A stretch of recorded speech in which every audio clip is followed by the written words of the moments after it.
Hey, what is going on, everybody? Thank you for watching my video today. It's been a while since I made a YouTube video. It's actually been almost 3 weeks since the day after the Rams won the Super Bowl. I made a reaction video to this year's Super Bowl game between the Rams and the Bengals. Uh, it's been a while because, well, there's all kinds of nonsense. I mean, I had a lot going on in my classes that first week. Then I was sick. I'm still kind of sick. Not sure if you can hear in my voice. They also, of course, destroyed my normal recording room in the McKean Hall lobby, so I also have to walk all over East Halls and all over campus to try to find places to record. But nonetheless, I found a place tonight, this dimly lit room inside Martin Hall to record. So I'm finally able to do my February NBA award predictions, award nominations for the month of February. Now we're coming into the closing stretch of the NBA season. There's only about 20 or a little more than 20 games left. The trade deadline, the All-Star break has passed. James Harden is now a 76er, of course. Many other trades have gone down. And with that in mind, I'm able to take a fresh look at my predictions and current ballot for the NBA awards at the end of the season. So starting off with the MVP award. My pick has not changed since the month of January. That was Joel, the process, Embiid. He is on pace easily for his first career MVP award, in my opinion. He's putting up averages of almost 30 points a game. He leads the NBA in scoring average. I think it's 29.8 points to be exact. 11 rebounds a game. A career high 4.5 assists. I've touched on many times in some prior videos how much he has grown as a creator this year. The Sixers are currently only 2 games back of the 1 seed in the Eastern Conference. They have a 38-23 record, and obviously we just added James Harden, a former MVP in his own right. And the Sixers have obviously won their first 3 games with Harden in town playing in the games for the Sixers. And with Embiid and Harden leading the way, getting to the free throw line as easily as those two together do, it's going to be hard for the Sixers not to certainly secure home court advantage, even though the Eastern Conference is extremely competitive. I fully anticipate the Sixers to be able to do that. And if the Sixers keep winning the way they have, Embiid will have the win total piece of this. He will have the flat stats, like the on paper stats, like the points per game, leading the league in scoring. That's another feather in his cap for the MVP race. Defensively, he's still one of the best centers in the NBA when it comes to protecting the rim. He's shown improvement as a passer, as I mentioned, and now he has a great teammate opposite to him to help this team keep winning games. I'm very excited to see where this Sixers season heads. And obviously, I have plenty of Sixers content, so I'm not going to talk too much solely about the Sixers right now. But nonetheless, I've been talking about Embiid's MVP candidacy for months. Not much has changed. He keeps playing the dominant way he has all year. And as long as nothing weird happens down the stretch, I firmly believe that he should and will be the 2022 NBA MVP. Now, moving on to the Rookie of the Year, this one hasn't changed since the very first month I did these award predictions back in November. That's Evan Mobley of the Cleveland Cavaliers. The Cavs now sit at 36-26. They're fifth in the Eastern Conference. They have continuously proven that their early season start was no fluke, and they have continued to be an extremely good NBA team this season, despite their relative youth as a roster, besides guys like Kevin Love and Rajon Rondo. But the rest of that team's very young, and Mobley, being a rookie, is certainly on the younger side. The third overall pick in last year's draft, but he has been absolutely stellar for the Cavs on both sides of the ball, but obviously especially on defense. On offense, he's been pretty good as well. He's 15 points per game, 8 assists, or rebounds, not assists. He's almost 50% shooting from the field, but on defense, he has been a true anchor for the Cavs. He's kind of a center, but he doesn't play center for this Cavs team, obviously. It's been very much noted how him and Jared Allen play off each other as in the two big lineup that the Cavs run. Jared Allen is the traditional center. He is the rim protector.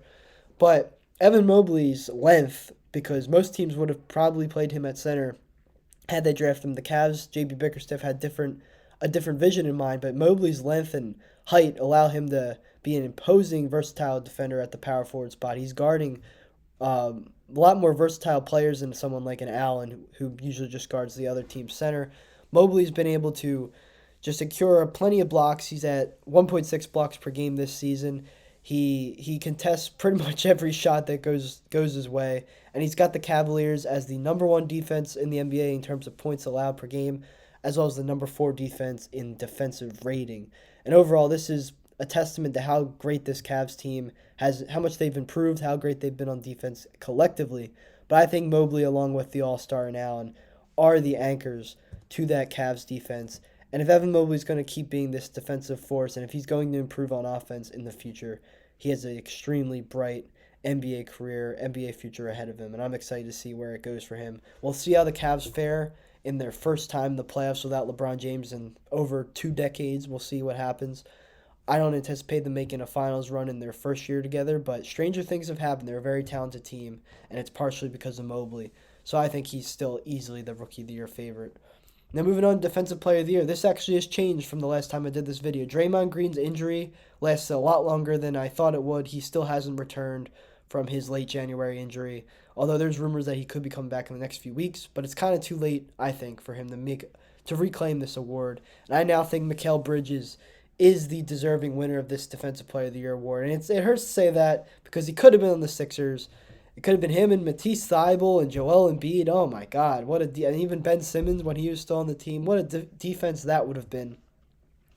But nonetheless, the Suns get Bridges instead, and he's been absolutely lethal for them on defense this year, and he also remains a solid offensive player as well, scoring 13 points a game. But defense is where he comes to play. He leads the Suns in minutes per game, showing how important he is to that team. And that's a 50-12 team. The Suns might be, in my opinion, the most underrated, dominant team in a top team in a regular season in some time. They are easily the best team in the NBA. They have, I think, 8 wins or 7 wins more than the second best team. That's Golden State with 43. And the Suns are easily going to be the number 1 seed in the West. But when you think back to all the best teams in the regular season, you have your Warriors seasons, your Heat seasons, your Spurs, even the Bucks when they went 60-22. I feel had more fanfare than this Suns team does. But they're extremely talented, and Bridges is part of the reason he makes this team tick. I mean, the Suns have the 3rd best defensive rating in the NBA, and Chris Paul is a big part of that too. We know how good of a defender he is at point guard, but Mikal Bridges is the guy who's guarding the best scorer on the other team. He's the guy who's going to guard Kevin Durant. He's the guy who's going to guard, if they make the playoffs, LeBron James. He's the guy who, in a finals series, would guard James Harden. By the way, I think that's my finals prediction right now, Suns versus 76ers. But nonetheless, Bridges, he's holding other teams... He's holding his opponents to 45% shooting from the field, 34% from 3. That 3-point shooting is actually really good because in this era of the NBA, 34% 3-point shooting is pretty bad. I mean, 10 years ago, you would have been like, that's solid, but that is no longer the case. Unless you're a center, 34% is not where you want to be from 3-point. And even that 45%, like I mentioned, Bridges is guarding the most elite scorers the game has to offer. So the fact that he's holding guys like a Durant, or like a Donovan Mitchell, those type of guys, if he's holding them to 45% shooting, that's an absolute win for the Suns. That shows how lethal he is. Only 1.2 steals per game. You would have expected a higher total in a plain stat like steals, but at the same time, he's doing more of just getting in your face, locking you down. He's not even letting those shots get up to the point that he's not even able to make the steal because those guys have to pass the ball away or force the shot when he's guarding them. So I think he's the defensive player of the year. You can make an argument for Giannis Antetokounmpo. Obviously, we know how destructive he can be on defense as well. But I think this year is the year of Bridges when it comes to the DPOY award, and I think he deserves to win it. Now, moving on to the most improved player, I've also changed my original prediction from last month. I had DeJounte Murray for a few months, and I'm not saying he's really lost a step on the season. He's been absolutely phenomenal for the Spurs. The Spurs are starting to threaten for that play-in spot, that 10 seed. They're catching up on teams like the Lakers and the Trailblazers. He's been flirting with a triple-double all season long for his season stat line. He's also a very good defensive player. But when I took a closer look at this time around, and where my new prediction for this award, where he's gotten in the last few months, compared to Murray, who kind of only slightly improved when it comes to his statistics this year. He was already a really good defender in the previous years. And really the only thing I think he's substantially improved in is his scoring this year. His assists. His scoring was pretty similar last year.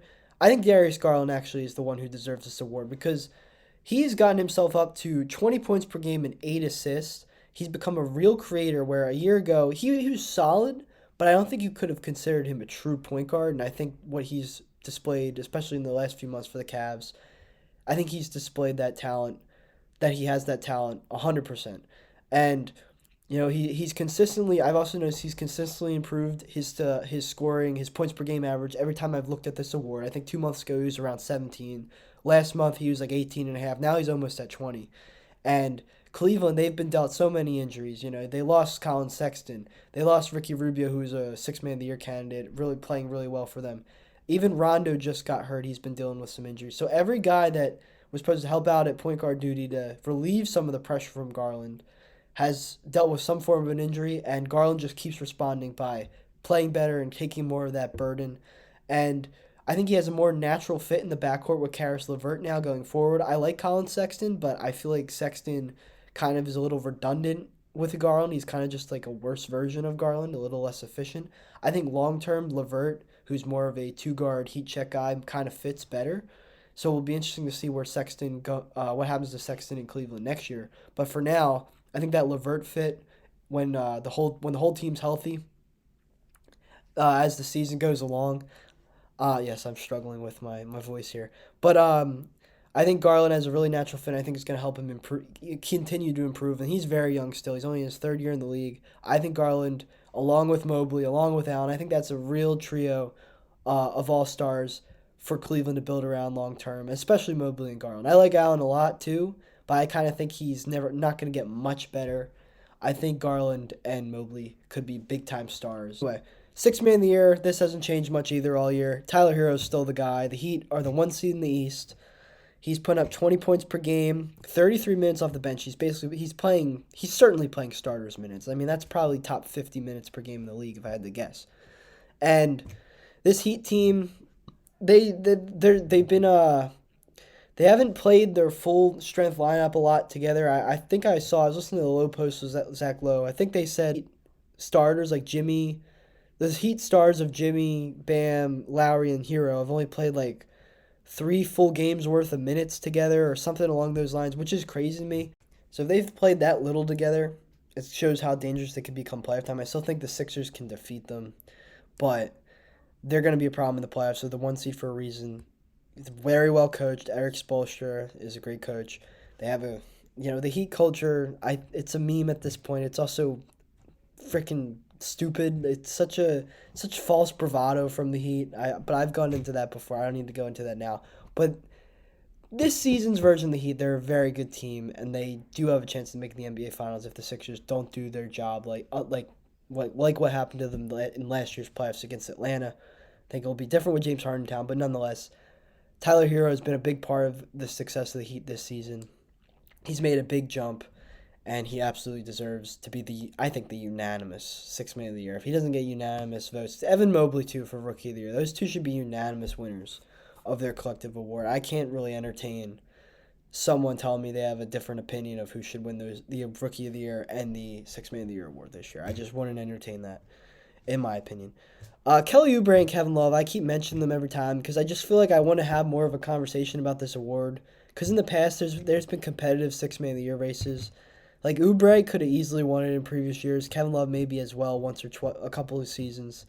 Like Kelly Oubre's putting up almost 17 a game for Charlotte. He's just been a big athletic energy guy off the bench for the Hornets. And they've kind of fell off the last few weeks. Had a big losing streak, but he's still been having a really nice bounce back season after a weird year with the Warriors last year. And Love's just bought into his bench role. He's been a quintessential veteran. Been making his threes at a level he hasn't in a long time, and he's just doing his job, hustle, rebound like he used to in Minnesota. And finally, for Coach of the Year, I still have Billy Donovan, and of the Bulls. And I think what he's done the last month has actually been the best thing he's done all year as a coach. I was really commending him early in the season because he had this lineup of Lonzo and Caruso being this great defensive backcourt together. He had DeRozan and Levine pretty much playing the forward roles, even though they're usually guards. They were both playing out of their minds. They still are. DeMar DeRozan's been absolutely incredible. And Vooch, who's not a good defender, the team was overcoming his deficiencies nonetheless. But then Caruso and Lonzo got hurt, and they lost the heart of their defense, pretty much, that backcourt. But the Bulls are still winning. They're the number 2 seed in the East right now, only 2 games behind the Heat, only, I think, a game and a half ahead of the Sixers. Those two teams play Monday. I will be in attendance. I'm very excited to see that game. But Donovan's just had this team keep winning, and they've got the guys like Ayo DeSumnu, the rookie point guard. He's stepped in, and I looked up his stats on StatMuse earlier. As a starter, he's putting up 11 points and 6 assists per game. He's been a big hustler guy for them, both off the bench and as a starter. Kobe White, who, I like Kobe White, but I wasn't really anticipating him to actually be an efficient scorer for the Bulls this year. I thought he was going to have to play a bit part off the bench, but he's been playing big time minutes since he came back from injury. He's been filling in for Lonzo quite well, easily having the best year of his career, in my opinion. And he's had even the weird bench guys, Derek Jones Jr. and Troy Brown and all these guys. Javonte Green, who's started a lot of games, but he doesn't finish, plays hard.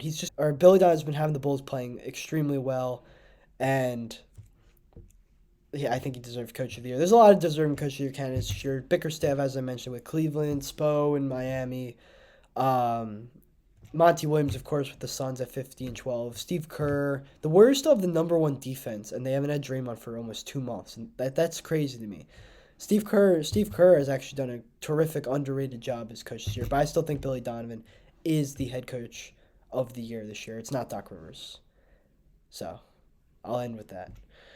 Thank you guys for watching my video today. I'm sorry this is a chore to get through, but my voice is not good with my sore throat right now. Hopefully my next few videos are better. I'm going to have a All-NBA prediction coming tomorrow because before the end of the season comes around, I want to have a mid-season prediction before my final predictions once the regular season concludes. So stay tuned for that. Stay tuned for some other videos coming, some NFL free agency stuff I'm excited to do. Once my voice gets better, I'll probably do that over break, my spring break coming up. I'm excited for that as well.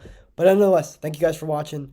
Make sure to subscribe to the channel. Make sure to check out Trust the Podcast on Spotify if you haven't already, my Sixers podcast. And other than that, have a great rest of your day.